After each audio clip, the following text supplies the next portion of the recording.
Boom! They knocked again. Dudley jerked awake. "Where's the cannon?" he said stupidly. There was a crash behind them, and Uncle Vernon came skidding into the room. He was holding a rifle in his hands. Now they knew what had been in the long, thin package he had brought with them. "Who's there?" he shouted. "I warn you, I'm armed." There was a pause. Then, smash! The door was hit with such force that it swung clean off its hinges and with a deafening crash landed flat on the floor. A giant of a man was standing in the doorway. His face was almost completely hidden by a long, shaggy mane of hair and a wild, tangled beard, but you could make out his eyes glinting like black beetles under all the hair. The giant squeezed his way into the hut, stooping so that his head just brushed the ceiling. He bent down, picked up the door, and fitted it easily back into its frame. The noise of the storm outside dropped a little. He turned to look at them all. "Couldn't make us a cup of tea, could you? It's not been an easy journey." He strode over to the sofa where Dudley sat, frozen with fear. "Budge up, you great lump," said the stranger. Dudley squeaked and ran to hide behind his mother, who was crouching, terrified, behind Uncle Vernon. "And here's Harry," said the giant. Harry looked up into the fierce, wild, shadowy face and saw that the beetle eyes were crinkled in a smile. "Last time I saw you, you was only a baby," said the giant. "You look a lot like your dad, but you've got your mom's eyes." Uncle Vernon made a funny rasping noise. "I demand that you leave at once, sir," he said. "You are breaking and entering." "Ah, shut up, Dursley, you great prune," said the giant. He reached over the back of the sofa, jerked the gun out of Uncle Vernon's hands, bent it into a knot as easily as if it had been made of rubber, and threw it into a corner of the room. Uncle Vernon made another funny noise like a mouse being trodden on. "Anyway, Harry," said the giant, turning his back on the Dursleys, "a very happy birthday to ya. Got some for ya here? I might have sat on it at some point, but it'll taste all right." From an inside pocket of his black overcoat, he pulled a slightly squashed box. Harry opened it up with trembling fingers. Inside was a large, sticky chocolate cake with "Happy Birthday, Harry" written on it in green icing. Harry looked up at the giant. He meant to say thank you, but the words got lost on the way to his mouth, and what he said instead was, "Who are you?" The giant chuckled. "True, I haven't introduced myself. Rubeus Hagrid, keeper of keys and grounds at Hogwarts." He held out an enormous hand and shook Harry's whole arm. "What about that tea, then, eh?" he said, rubbing his hands together. "I'd say no ter summat stronger if you got it, mind." His eyes fell on the empty grate with the shriveled chip bags in it, and he snorted. He bent down over the fireplace. They couldn't see what he was doing, but when he drew back a second later, there was a roaring fire there. It filled the whole damp hut with flickering light, and Harry felt the warmth wash over him as he thought he'd sunk into a hot bath. The giant sat back down on the sofa, which sagged under his weight, and began taking all sorts of things out of the pockets of his coat. A copper kettle, a squashy package of sausages, a poker, a teapot, several chip mugs, and a bottle of some amber liquid that he took a swig from before starting to make tea. Soon the hut was full of the sound and smell of sizzling sausage. Nobody said a thing while the giant was working, but as he slid the first 6 fat, juicy, slightly burnt sausages from the poker, Dudley fidgeted a little. Uncle Vernon said sharply, "Don't touch anything he gives you, Dudley." The giant chuckled darkly. "Your great puddin' of a son doesn't need fattening any more, Dursley. Don't worry." He passed the sausages to Harry, who was so hungry he had never tasted anything so wonderful, but he still couldn't take his eyes off the giant. Finally, as nobody seemed about to explain anything, he said, "I'm sorry, but I still don't really know who you are." The giant took a gulp of tea and wiped his mouth with the back of his hand. "Call me Hagrid," he said. "Everyone does. And like I told you, I'm keeper of keys at Hogwarts. You'll know all about Hogwarts, of course." No," said Harry. Hagrid looked shocked. "Sorry," Harry said quickly. "Sorry?" barked Hagrid, turning to stare at the Dursleys, who shrank back into the shadows. "It's them as should be sorry. I knew you weren't getting your letters, but I never thought you wouldn't even know about Hogwarts, for crying out loud. Did you never wonder where your parents learned it all?" "All what?" asked Harry. "All what?" Hagrid thundered. "Now wait just 1 second." He had leapt to his feet. In his anger, he seemed to fill the whole hut. The Dursleys were cowering against the wall. Nope, Holly knocked her backdrop over. Nope, it was the other way. 1 second. The dog came sniffing over here.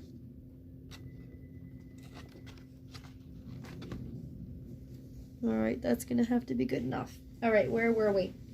"Do you mean to tell me," he growled at the Dursleys, "that this boy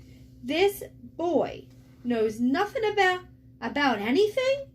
Harry thought this was going a bit far. He had been to school, after all, and his marks weren't bad. "I know some things," he said. "I can, do math and stuff." But Hagrid simply waved his hand and said, "About our world. I mean your world, my world, your parents' world." "What world?"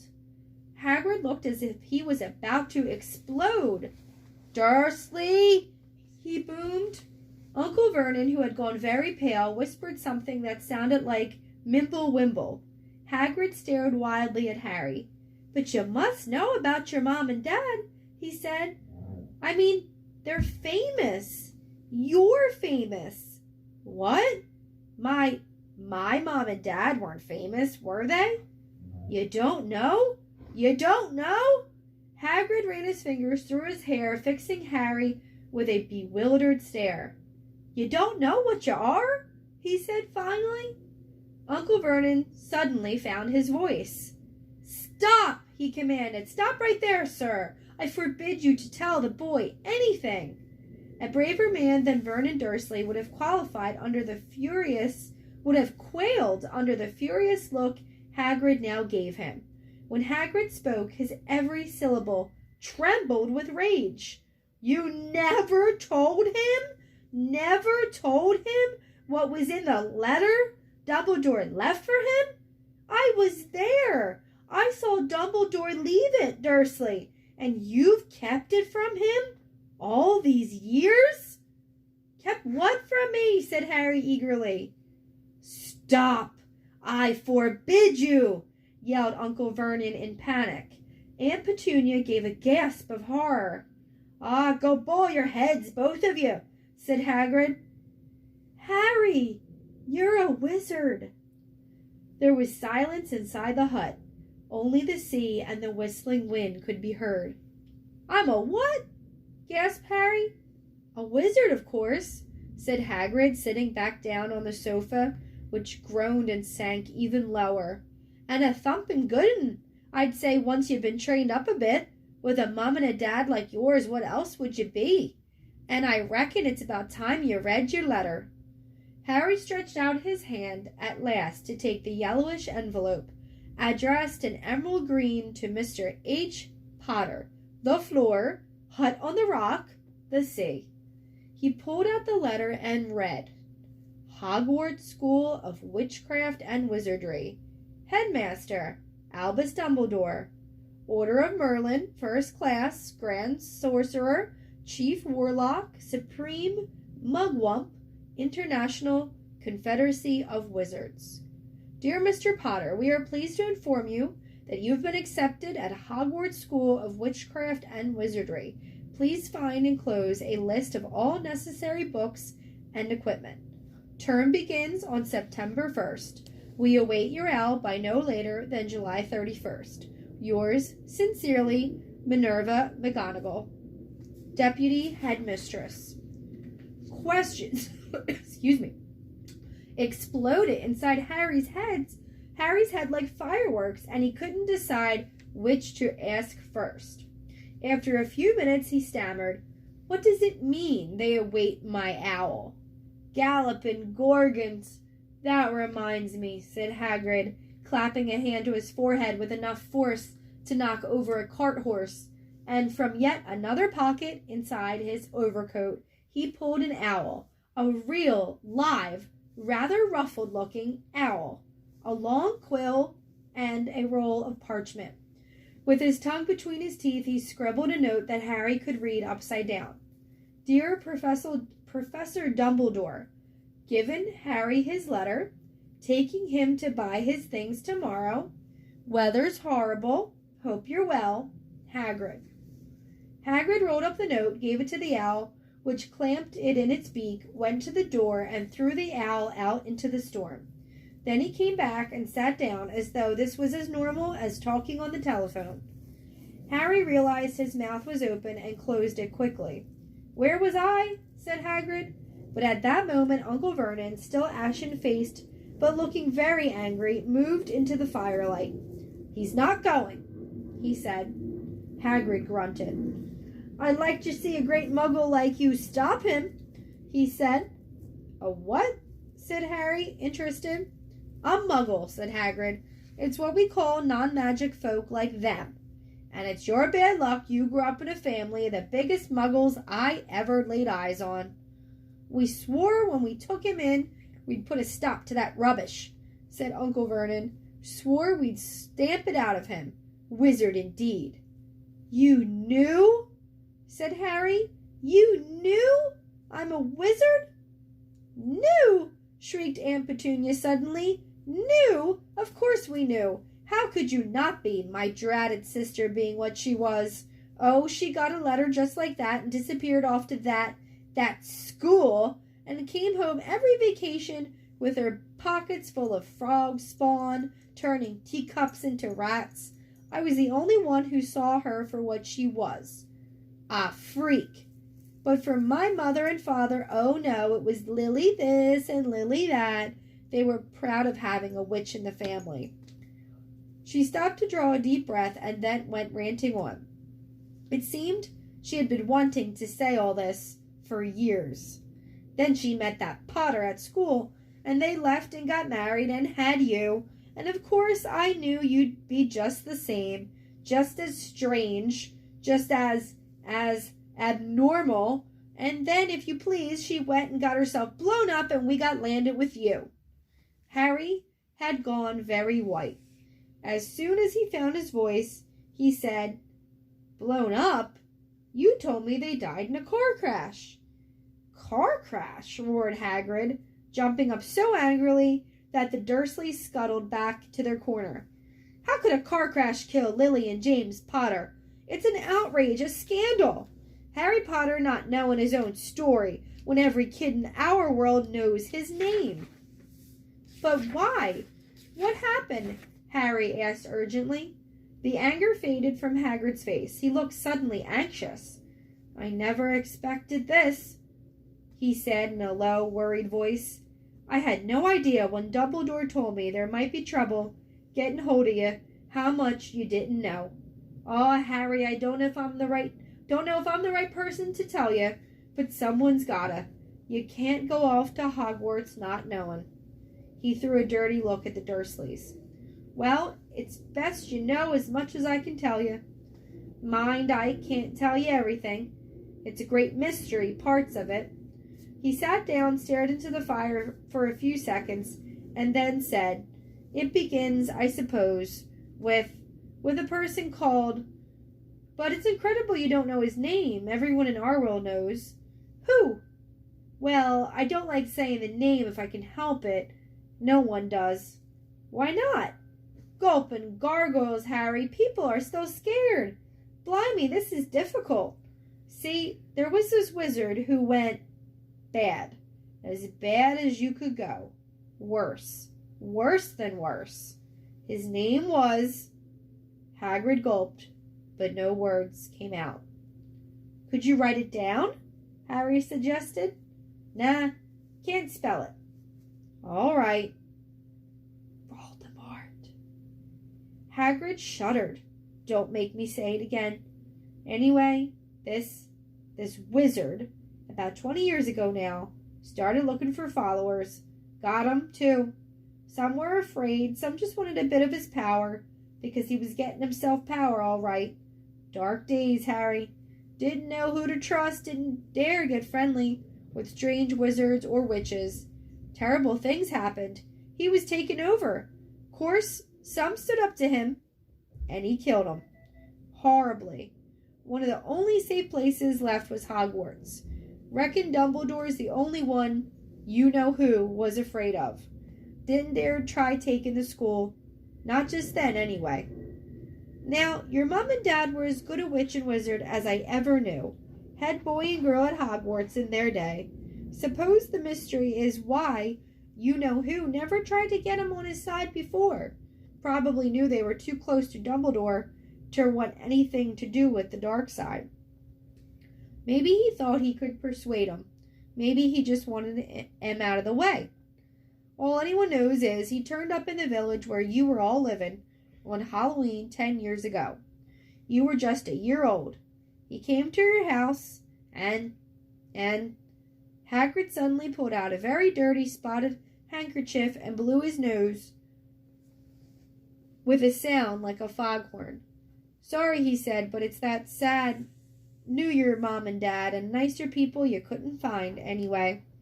You know who killed him? And this is the real mystery of the thing.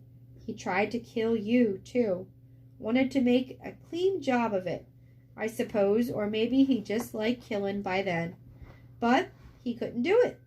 Never wondered how you got that mark on your forehead? That was no ordinary cut. That's what you get when a powerful, evil curse touches you. Took care of your mom and dad, and your house even, but it didn't work on you. And that's why you're famous, Harry. No one ever lived after he decided to kill him. No one except you. And he'd kill some of the best witches and wizards of the age. The McKinnons, the Bones, the Prewitts, and you was only a baby, and you lived.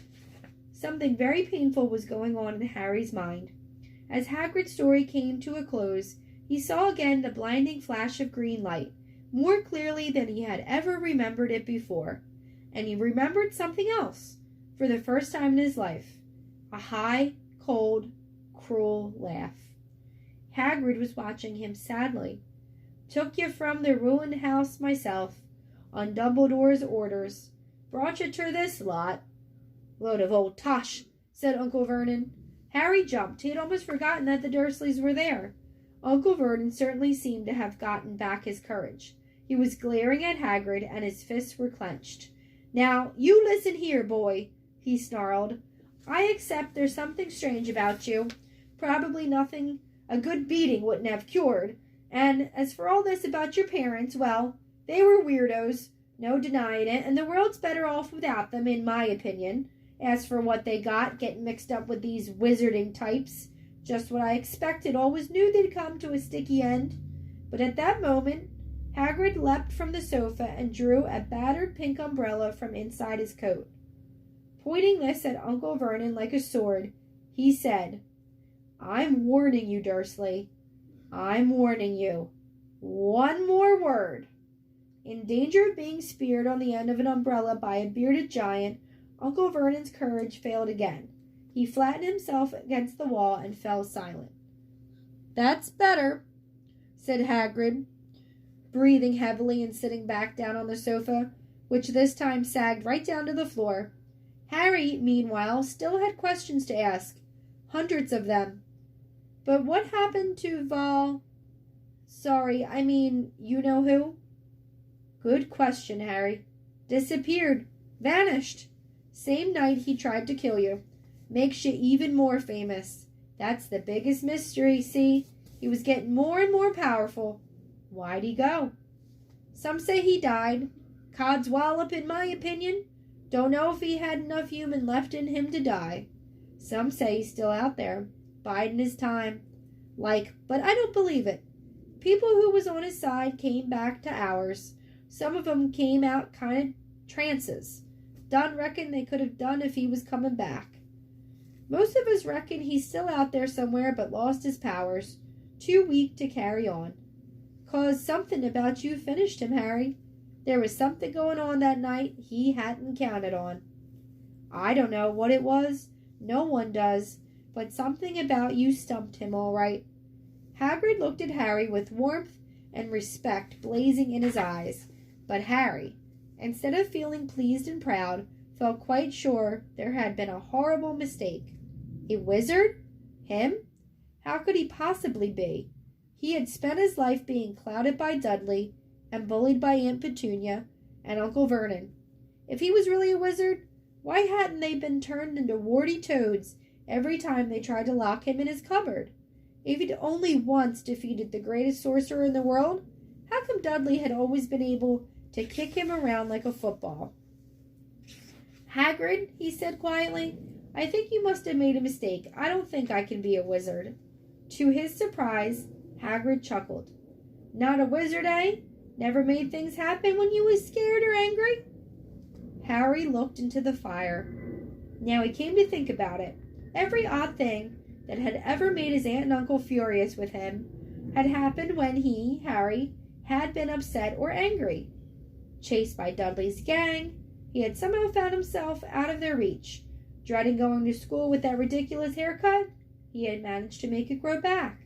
And the very last time Dudley had hit him, hadn't he got his revenge without even realizing he was doing it? Hadn't he set a boa constrictor on him? Harry looked back at Hagrid, smiling, and saw that Hagrid was positively beaming at him. See, said Hagrid, Harry Potter, not a wizard? You wait, you'll be right famous at Hogwarts. But Uncle Vernon wasn't going to give in without a fight. Haven't I told you he's not going? He hissed. He's going to Stonewall High, and he'll be grateful for it.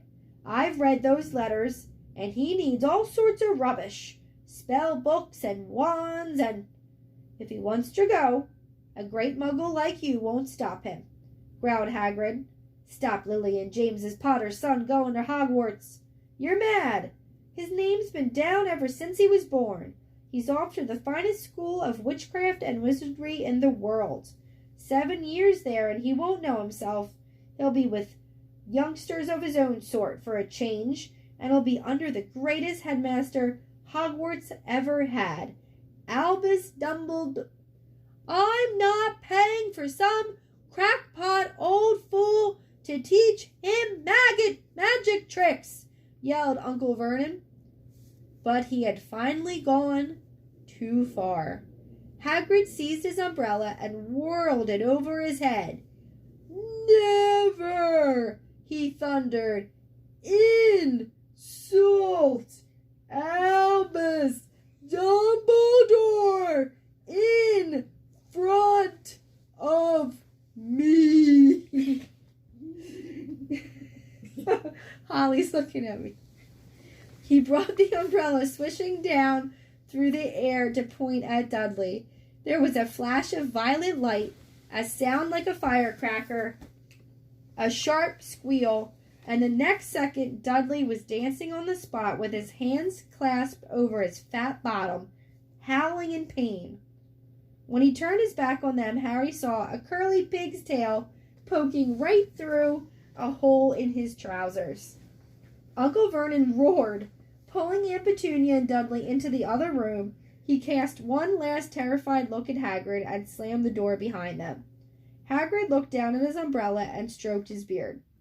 Shouldn't have lost my temper, he said ruefully, but it didn't work anyway. Meant to turn him into a pig, but I suppose he was so much like a pig anyway, there wasn't much left to do.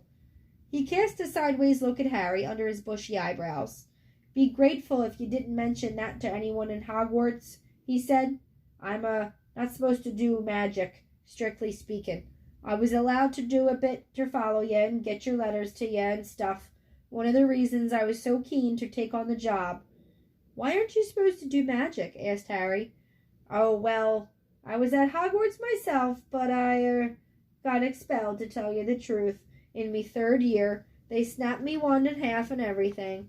But Dumbledore let me stay on as gamekeeper. Great man, Dumbledore. Why were you expelled? It's getting late and we've got lots to do tomorrow, said Hagrid, loudly. Gotta get up to town, get all your books and that. He took off his thick black coat and threw it to Harry. You can kip under that, he said. Don't mind if it wriggles a bit. I think I still got a couple of dormice in one of my pockets.